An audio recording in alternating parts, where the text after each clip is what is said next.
Ignition sequence start. 6, 5, 4, 3, 2, 1, 0. All engine running. Liftoff. We have a liftoff. 32 minutes past the hour. Welcome back to the Tailosive Space Podcast. This evening, I am joined by your beautiful and extremely handsome co-host, Mr. DJ. How are you doing? I am doing grand. So grand. Oof, very Grand. nice. You use the fancy language. If we're going to be fancy here, then I should say the most grand thing that I've seen today was a rocket making rain. And we're not talking about making it rain. It literally just made rain. Oh, man. Yep, so we finally... I guess we can go ahead and do our SLS rant in the very beginning then. Yes, we should. Because SLS successfully static fired for over 8 minutes. So, Yeah, did you actually watch the video?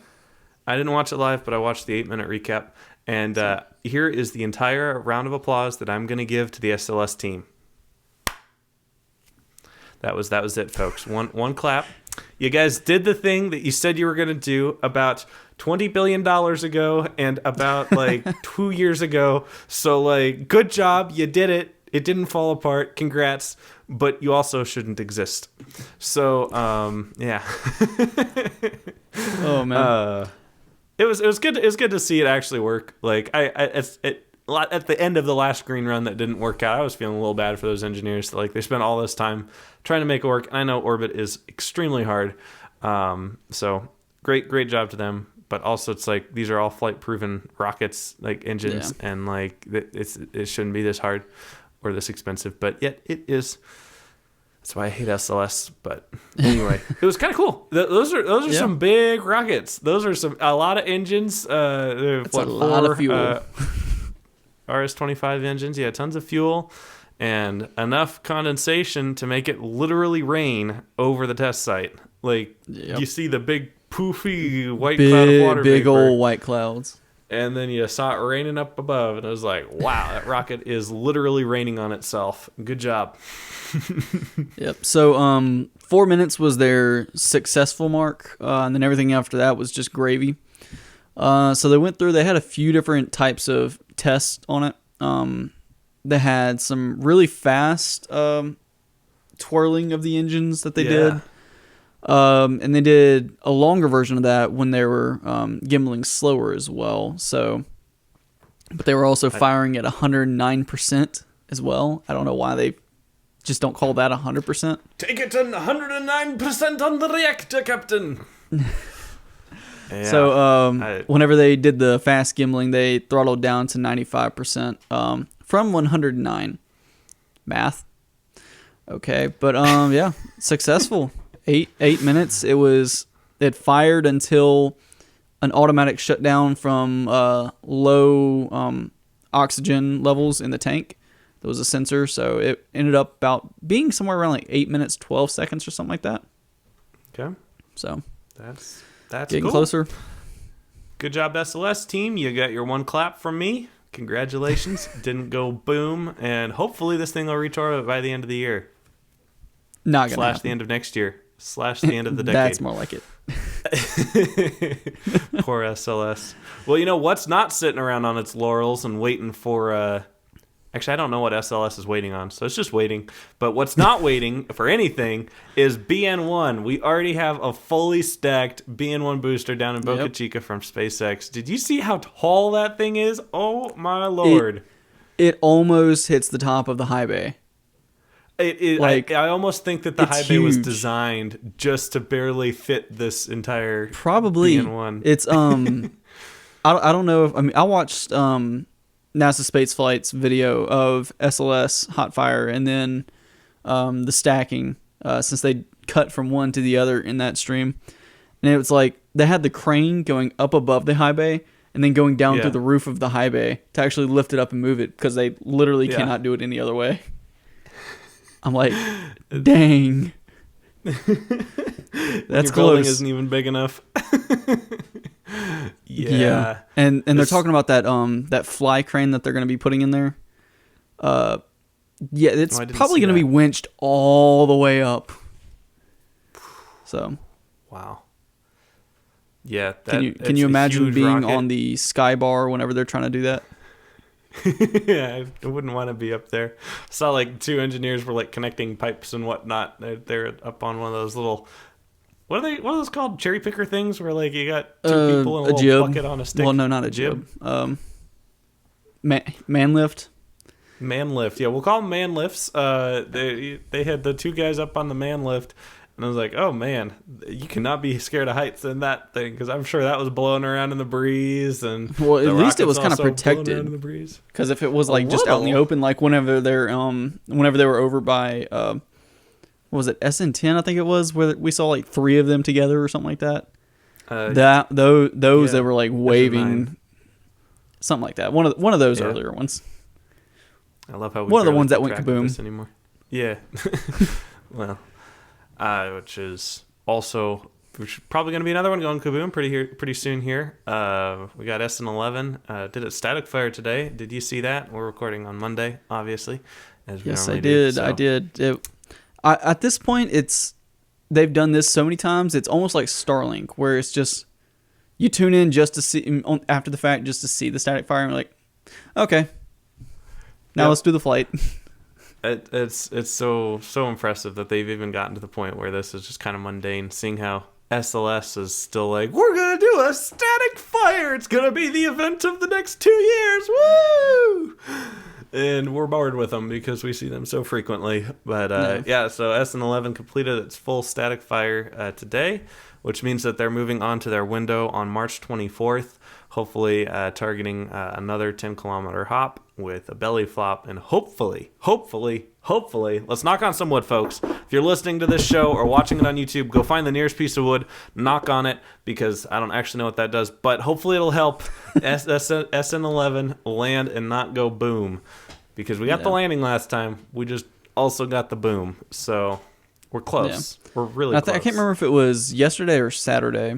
They were moving the flaps and firing the RCS thrusters on it as well to do some tests of those systems. So Man, it's wait. ready. You say with a very hint of worry. Is it because- really ready though? We could always test it one more time, right? No, we're not SLS. We just go for it. Yeah, that's true. Yeah, so SN11's going up. Obviously, we're not going to do SN12, 13, or 14, right? The next one in the ranks is 15. Do you know why? I think I'm pretty sure it was because they had already they were starting on production for sections of everything else. And then it just kind of got thrown away whenever they decided to put a lot more new stuff into SM15, and then it was just like kind of redundant in a way to build so many of the same types, like SN9, 10, and 11, how they are built. So that's my really my only guess. So Yeah, that's fair. I'm glad, though, because it gives us an opportunity to get caught up with our serial numbers again, because the show is out of whack at SN14 right now, so I'm fairly sure it's not going to actually work out this way, but hopefully Probably not. at some point in the future, once we're producing more starships than we can count, we'll be resynchronized with our show date, or our show name, and the current rocket leaving the planet Earth. Speaking of rockets leaving the planet Earth, tomorrow, I believe, right, we have a very exciting Starlink launch. Did you see anything about that? nothing really exciting about the flight, as it's only going to be a 6-flight How booster. dare you? They are lighting 9 Merlin MD and MD engines. I was like, MD2? No, that's Something not like a thing. And 1 MVAC engine to deploy 60 of the most important satellites that I ever have cared about into existence, because hopefully Starlink 22 will be the one that gives my latitude Starlink service, because boy, am I tired of my current ISP. Oh, I literally couldn't do a live stream the other day because the ISP sucked so much, but That that's what was you a get. rough day. Did you watch that stream? Yeah, I watched some of it and then so just sorry. listened to it. Oh, I am so sorry. I was embarrassed. I did a test stream before because I was like watching my speed test speeds and I was getting like 2 down and 10 up. And I'm like, what is going on? So I called up my ISP and I'm like, hey guys, I need to go live, and you promised 20 up and 20 down, and it's not working. And they're like, yeah, we noticed there's a problem with your local tower. We'll send a crew out tomorrow. Don't worry, it'll be fixed tomorrow. I'm like, I don't need internet tomorrow. I need internet now. What are you talking about? Yeah, Get it out was here. like you had a couple minutes of good speeds where your voice was actually matched to the video, and then like 10 seconds later, it was like a robot yeah. in the screen. I'd never seen OBS's bitrate drop to 0. I was like, oh, it was like for a few seconds at a time, just be 0. And I'm like, oh boy. I was like, that's just when you. Oh. Yeah. But I was committed to doing a stream, so I went through with it, and I told everyone, hey, if this sucks too much, we'll just end it. But thankfully, people stuck around with it. Anyway, yeah, so Elon, figure out Starlink. I need it now. Please, I hate this ISP. But what's actually interesting about Starlink 22, aside from the fact that, it's going to be a 27-story tall building launching and landing on some MVAC engines and all that fun stuff, it has a 48-day turnaround, and this is the 6th reuse, right? So this will be the 6th flight for it. No, this is nothing. 5th reuse, 6th flight. Sixth flight. 5th, yeah. Anyway, we're at number 6. After this, it'll be 6. Anywho, so that's all fairly standard. We've all seen those numbers before quite a few times. So hopefully we're going to have another good and successful Falcon 9 launch. But what I'm most excited about is actually we got a whole new fairing catching ship that will be doing its maiden catch on Starlink 22. You can tell us about that, DJ? Well, if you've been keeping up with SpaceX fleet on Twitter, you'll see that they're actually kind of removing the arms on Miss Tree and Miss Chief. So it doesn't look like they're going to try to catch them anymore. There's been damage to the ships. There's been damages to the fairing halves, and they've been using more of the ones that they just fish out of the water lately instead of the ones that they actually catch successfully. So plus they only caught a few of them successfully anyways. Yeah. But this new ship, Sheila Bordelon, or Board Elon, Bordelon. I like that. Bordelon. That honestly, that's probably I don't know how I didn't catch That's that. That's what we're going with. Sheila Board Elon. Bored Elon. He is so bored. But this is apparently going to be their largest ship to date, and it's a fairly new vessel. It was produced in 2015, so it's only about 6 years old, give or take, whenever it was actually what month it was built in. And it can hold 4 fairing halves. So with these fast, repetitive launches for Starlink, it can probably go out there, pick one up, and then just go away for a few days, and then come back to the whatever landing zone they have and pick up the next pair. So, I mean, that'd save on diesel and crew time as well if they're just leave them out there versus having to pay them to travel back, drop off, and then pay them to go back again. So totally, yeah. And one of the biggest expenses with, obviously outside of the rocket itself and the propellant and the engineer's time, one of the most expensive items is the recovery systems, that drone ship and then the fairing ships as well. Because you're right, it's like a 600-mile journey that these ships have to make, and these are not small ships. This Board Elon, Sheila Board Elon, has a beam of 15 meters, which is like 49 feet. And that's just the width of it. So you think of your standard cruise ship, that's about 80 to 100 feet beam. That's the width of the ship. And so this is like approaching like cruise ship size, and its length is 68 meters, which is that's 223 feet. So this is a massive ship. Like, this is not little pleasure cruise or even like fishing boat size, like trawler or whatever. Yeah. This is a ship. This is imagine a football field, and that's about how big it is. It's almost as big as a football field. Yeah, it's larger than it. Yeah, Well, yeah, I guess you're right. Yeah, it's a little bit less, but anyway, It's huge. It's huge. This ship is massive, and so this ship is definitely going to try to pick up 4, and it's one of the biggest expenses because you got to send the drone ship all the way out there and all the way back. And while there might not be anybody on the drone ship, there is a support ship that kind of escorts the drone ship out to about where it's supposed to go, and then the drone ship takes over and does its thing, and the people go 20 miles away or whatever, and then after that the people in a boat go back to the drone ship and they escort it back. Anyway, I've never actually looked into this much. Is the drone ship towed primarily, and then whenever it's actually they gotta depart from the drone ship, it just uses its own power, or is it actually its own power the entire time? Because I haven't looked into that. I don't know how it. I know it gets towed into port, so I'm pretty sure it would be towed to site, and then because it's got to have thrusters to stay on premises. Yeah. So I would assume, being as large as it is, and how much room is just dedicated to the actual landing, I would not assume that they have that much like room for fuel, being that maybe 15 foot on each side is dedicated to like the housing of the octograbber and all the other hardware that they have. So you wouldn't I'm gonna want assume extra that fuel if something goes boom. Yeah. So I'm assuming it's just I think it's towed.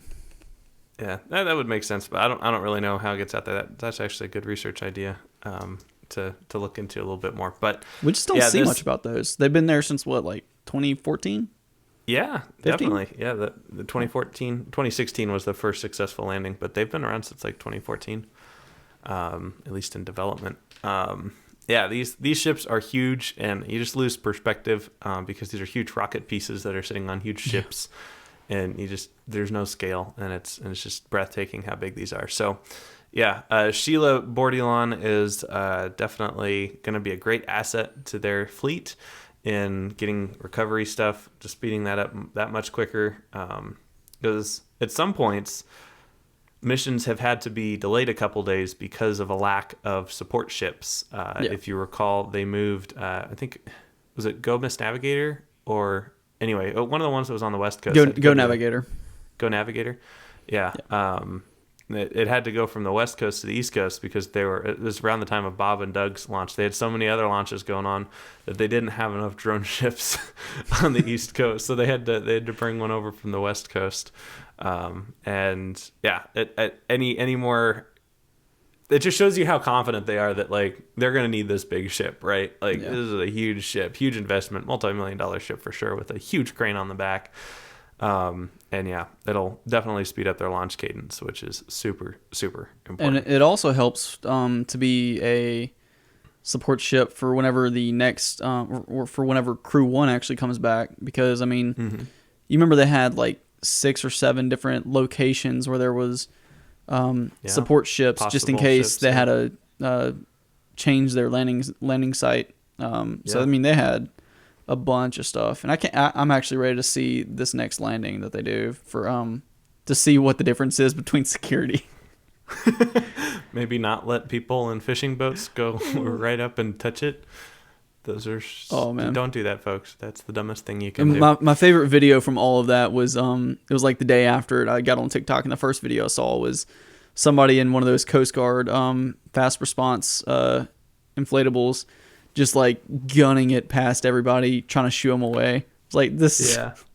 You just see big old like millionaire fishing boats kind of just rolling by. I'm like, get away. There are hypergolics on this. You literally have dinitrogen tetroxide and monomethyl hydrazine sitting millimeters away from each other.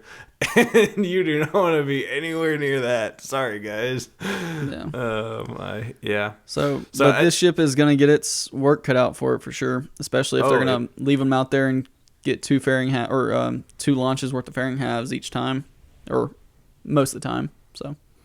Oh, most certainly. Yeah. They're going to be going up so fast that it's going to be hard to catch up, and I'm glad they have more support ships. But actually, that reminds me, we had another launch today, actually, as we record this.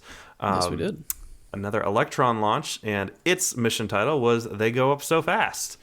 And that's just so accurate because we are having lots of launches. It's kind of nice when we have multiple launches to talk about from all of these different It's kind of companies. like a it's kind of like a double pun with that one because the Electron just like screams off the pad. It's They like do. 5 seconds. It's already like over 100 miles an Yeah. hour at that point. It's like Yeah. done. We don't have a bunch of heavy turbo pumps to worry about, so bye. Yeah, so that Electron launch had 7 payloads? 6 Yeah, customers and 7 listed payloads, huh? Yeah, I still don't really understand. I think that Path Stolen from that Rocket Labs is the kick stage, but Yeah. that's what I'm kind of assuming. So these are all These are all satellites that are under 55 kilograms. I think the largest one is 55 for Black Sky Global Series. They have a 55 kilogram payload, and then everyone else is in definitely the small sat category of 11, 5 kilograms, 1 kilogram. Yeah. And then we had 2 Jeez, undisclosed. less than 2 pounds. Like, Yeah. That's, dude, that's that is that's more like a Coke can almost. pretty much a full Coke can would be about that, I guess, huh? 16 ounces. Something like 12 that. ounces? Maybe Yeah. maybe 2 Coke cans, but either way, that's a small satellite. And I think they can do science on that, which is pretty cool. Yep. Let's see, that smallest one was from Care Weather Technologies, so they are going to be able to do some kind of weather stuff with that. I don't know what they'll be doing on that small little satellite, but yeah.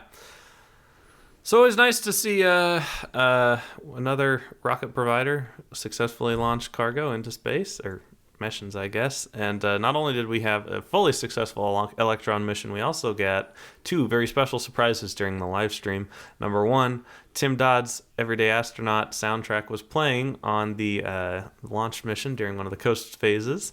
So it's always nice to see Tim's beautiful music, which I really do enjoy, being played as official space launch music. So good on you, Tim. Congratulations, and thank you, Electron. And then Peter Beck also had an interview. Yep. So we didn't really learn much from this interview. This was about the new Neutron rockets, of course. And it seems like the only question that he really answered was why Wallops. So basically, I mean, they have stuff there already, and it's a mid-latitude launch site, which they're looking to have. And I can also imagine, being that it's in the U.S., that they can launch some more secretive payloads if need be, or stuff like that. So it was like a 10-minute segment with him, and it's one of those things where it just kind of went around in circles and didn't talk about too much. Well, I love listening to Peter talk. His accent is phenomenal. Thank you, Peter, for gracing the earth with your beautiful accent. I need more of it. Yeah. All right. Well, that was Electron. Did you notice some interesting things on the ISS NASA side are coming down the turnpike? Yep. So one of the things interesting that happened on the ISS, I would say recently, but I'm kind of skeptical at saying recently. It was just recently announced that there were new bacteria found on the ISS. Ooh. So Ooh. it looks that sounds like the beginning of the next pandemic. Don't bring it down. Maybe it's what actually started COVID. Oh, God. Ooh, conspiracy theory demonetized. Joke's on you, you Done. We were never monetized. But the earliest bacteria that they found dates back to 2011, I believe it was. And they found it in a few different places. I think there was 4 strains they found. One was on an overhead area, which, what do you consider as overhead whenever you're in 0G? But another one was on a dining table. One was in the cupola. And then I cannot remember where the 4th one was. Oh, the HEPA filter. There we go. Yeah, they found one on a HEPA filter. So there was, I think the most recent one that they brought back was like 2016 is when they brought that sample down and found it. So it's not something that happened recent. They study some of the stuff as it comes back from the space station. So whenever they find stuff, they release it, or they wait for a while and release it. So I'm not a bacteria specialist, so I don't have that much to say on the actual scientific parts of this, other than there's stuff that they did not know that was up there. Yeah. Let's just say that I don't really want to learn too much about germs because I'm kind of squeamish about those things, and then I'll probably live in like a plastic bubble if I think about it too much. So it's better just to say, cool, they found some new, previously undiscovered and unknown bacteria that probably mutated on the space station because of zero G. And so that's like literally the beginning of every horror movie, virus movie ever. But yeah, hopefully it's not bad. It seems like the bacteria itself is helpful in helping plants grow a little bit better up on station, so there are tons of good bacteria. I mean, I have millions of kinds of bacteria in my gut right now. So does everyone listening, because bacteria are just a part of life here on Earth, but still not fun to think about. Bacteria is supposed to help plants grow a little bit better, which is kind of nice. And, so yeah, I think it's still a net positive, but not fun to hear there are new types of bacteria forming on station. I think if you survived this far during COVID, not being in a plastic bubble, I think you're okay. Oh, you don't see how I go to the grocery store. Just one of those big old hamster balls. Yep, big hamster ball. Get somebody to pass the stuff to you through a hole inside of it. Totally. Oh man. Do you see we got a new NASA admin nomination? Yes, so Biden is supposed to be nominating Bill Nelson to actually become the new NASA admin. Of course, it's got to go through approvals for all this, but Bill was a former Florida senator, and he is a former astronaut. So he was on STS-61C Columbia in 1986 for a 6-day mission. They put out a satellite or two and some other odds and ends up there, but we'll have a true NASA admin again, not just a temporary one. So that is interesting, I guess. And Bill got extremely, I don't want to say lucky, but fortunate that he was on the mission that he was, because the mission after, the one that he was on, STS-61C, the one right after that, the next shuttle to launch 10 days later, was actually the very tragic Columbia disaster. And so definitely fortunate that he was not on that one. So that's pretty cool and all. I didn't really know that senators had gone up on missions before, but he's like literally has his astronaut wings, so that's pretty cool. Yeah. And he'll at the very least be able to have a pretty good perspective on the inner workings of how spaceflight works, because he literally did it. Yeah. Also pretty well politically connected, career politician, all that fun jazz. So he'll probably be keeping SLS around another couple years, which just breaks my little heart. Oh well. Yay. SLS politicians. Don't you just love it? I hate SLS. It's terrible. It wastes so much money and they take so long. And I'm just like, Elon can do it so much better. But then again, we also had Jim Bridenstine, where we thought he was not going to be good at all because he was a climate I was very hesitant about Jim. First. Yeah, I was very hesitant about Jim at the beginning. I was like, you don't and know he turned much out great. about space. Yeah, I love Jim. He was a great admin. So all the best luck and wishes to Bill, and hopefully he has a very successful tenure, and hopefully he gets confirmed. And hopefully space continues to go in the right direction, and SLS goes and crashes and burns, and they spend all the money on other things that are better uses of money than SLS, because SLS is a waste. Another thing that happened this week, we had one of the largest jettison of payload from the ISS ever in history. I know that they really wanted to jettison the Crew 1 spacecraft and get rid of that, because it's just such a... Who would let a commercial vehicle carry humans? They just want to jettison that now. They didn't jettison anything with people in it, I promise. They jettisoned a pack of batteries. Did you see that, DJ? Yes. So this is... Imagine an SUV just getting tossed away with a Canadarm. So it's big old pallet worth of the old batteries that they've been replacing over the past months. So all the old ones that they've been replacing with the new lithium ion and the other types of batteries that they've been doing, they've just been putting these on this external pallet. And once they finished it all, they grabbed it with a Canadarm and just kind of let it go. So it's Crazy. estimated about 2 to 4 years for it to deorbit and burn up. Which, when you think about it, why wouldn't they just put something on it that can increase that time? I mean, 6 months or something like that. Just a little tiny small thruster or something like that. But Yeah, all you need is like some it'll fireworks. be up there for a while. Yeah, just stick a firework up there. That'll work totally. It's like a small bottle of T-Tab would do it. Something. T-Tab unlocks. Yeah. At one point, in one breath, I like can't even fathom how this works from like a science perspective, because like I'm so used to Scott Manley being like, so if you want to throw a baseball out of orbit retrograde from the station, how fast would you have to throw it? And I'm totally butchering my Scott Manley impersonation, but he did a whole video a while ago on like how much a delta V'd have to input into a golf ball or race ball to get it retrograde to begin a deorbit. And whatever his calculations, like with Tiger Woods swinging at his full drive power, it would barely be enough delta V to get even a golf ball to begin a deorbit. Jeez.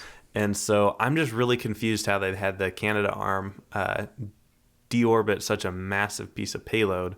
And I guess they could have Ain't just no kind of telling. swung it out and released it, which does make sense. But if you think about it, there's Newton's third law, right? No action shall Yeah. not have an equal and opposite reaction. And so if they swing out this 2-ton payload, that means 2 tons of force is going to have to be absorbed into those reaction wheels on the station, or they'll have to use a thruster to desaturate them. So I don't really know how this worked without some kind of propellant on the jettisoning stage, but I'd be interested to see more information on that later. Yep. So, yeah, it'll burn up in 2 to 4 years. Some people are worried about it. Most people aren't. It's just one of those things. You're littering. Even though it's in space and it'll just burn up. Yeah, But, I would be kind of concerned, like the proximity of the station. Like that's some of the most controlled space in the entire universe is around the station. Yeah. Like they have Yeah. like all of those checkpoints, and it's fair to say it's not like it would be coming back at the station or anything. Like after they have it going in one direction, it's going to keep going in that direction at that same rate. But it's just like, really, guys? Like, ooh, that's... And I would have to assume that lot it's to go probably going to wrong. match speed for a fairly long time, and then just slowly. I'm sure the way that they chunked it off, it had enough velocity that it would just slowly start going down and then catch the atmosphere later. Yeah. But it should never pass it or anything like that, or the ISS actually come anywhere near close to it to be a worry. So I would hope so, but NASA is always worried about their 1/1,000,000th of a percentage chance of something happening and having 8 plans to deal with that, which is great because you never know when that happens. You don't put anybody in jeopardy. Hey, I have a book review. This is a whole new segment. Let's put this very cool intro and outro. Ba-da-ba-da-ba, Nick's book review. Boo! Da-da-da-da-da. Bling! All right, cool, cringy intros aside. What you got for me? I have a book recommendation. I listened to it. I can't read books. I'm one of those people who has like the attention span of a gnat. And so if I have to sit down and read something, within like 8 minutes, I'm scrolling through Twitter and I'm like, wait a minute, what was that? I was reading something. Or I'll like have to reread like a paragraph over and over and over and over again because I realized my brain wasn't actually engaged.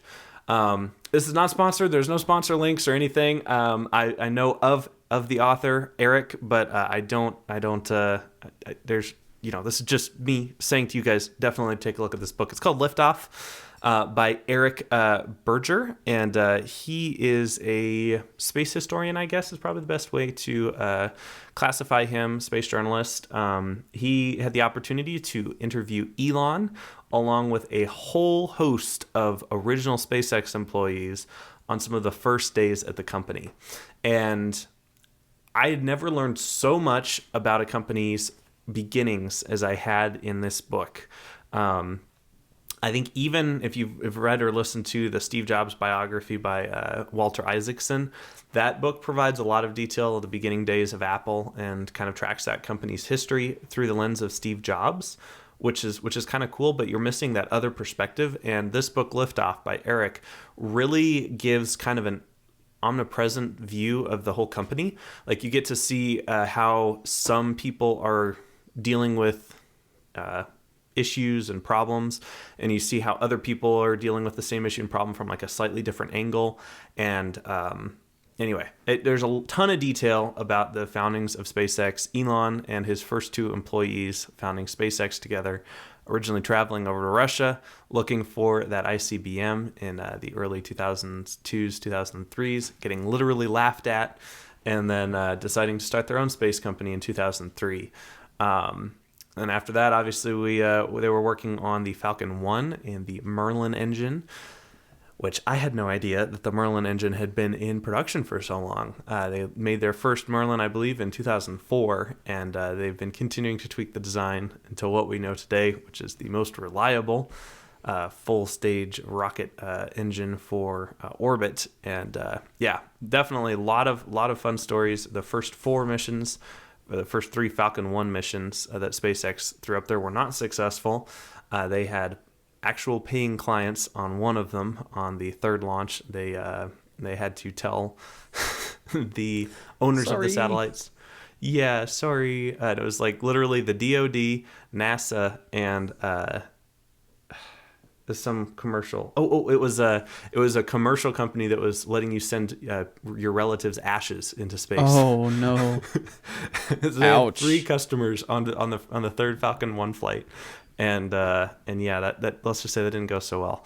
And that was correct me if I'm wrong, but that was the one that had the extra little bit of thrust after shutdown. Yeah, and it had some slammed residual into the second stage. propulsion.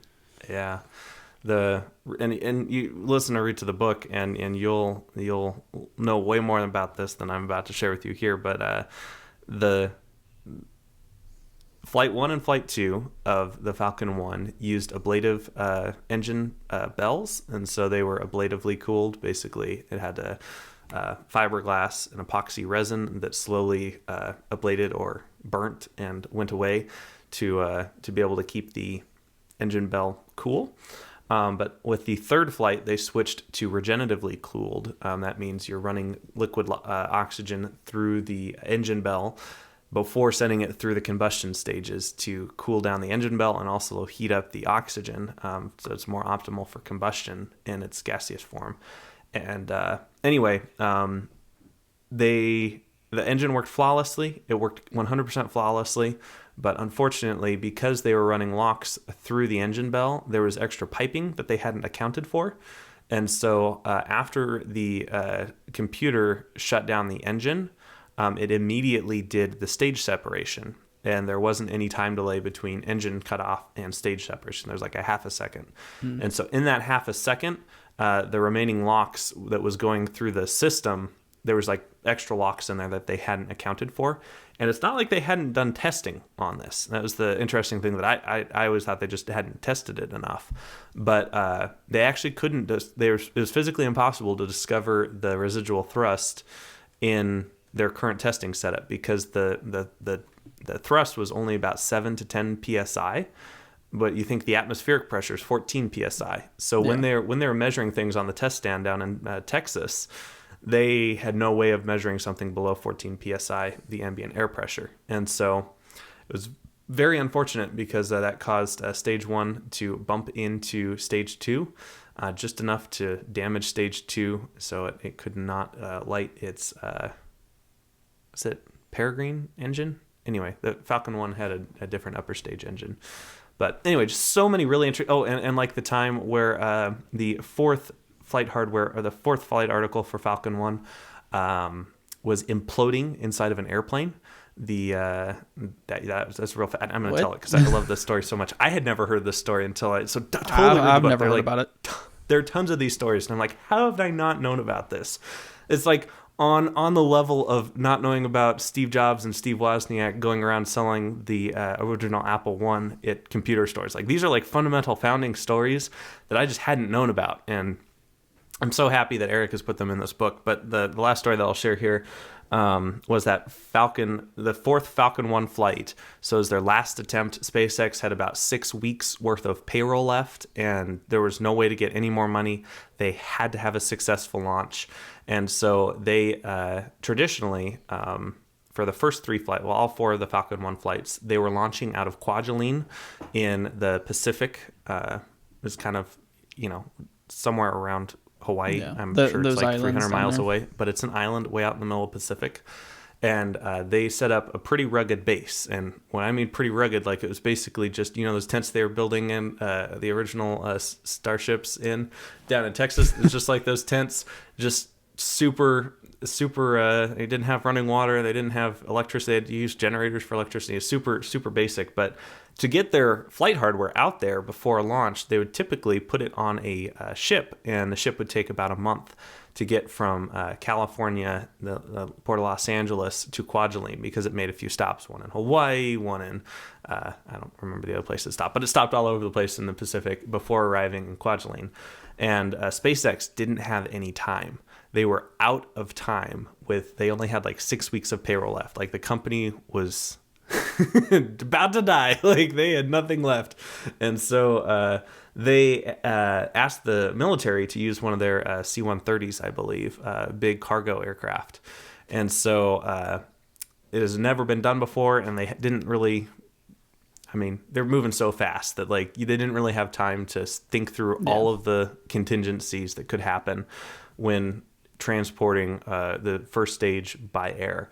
But basically, they assembled the entire Falcon 1 fourth flight rocket in Hawthorne, and then they loaded up in a C-130, and they took off, and it took off just fine. And they were beginning their descent into Honolulu, which is a stopover point to gas up. And as they were beginning their descent, the air pressure in the aircraft began to increase as they went back down into lower parts of the atmosphere. But the inside of the tank had already been equalized to the pressure. So when the airplane took off, they're all at the same equal pressure.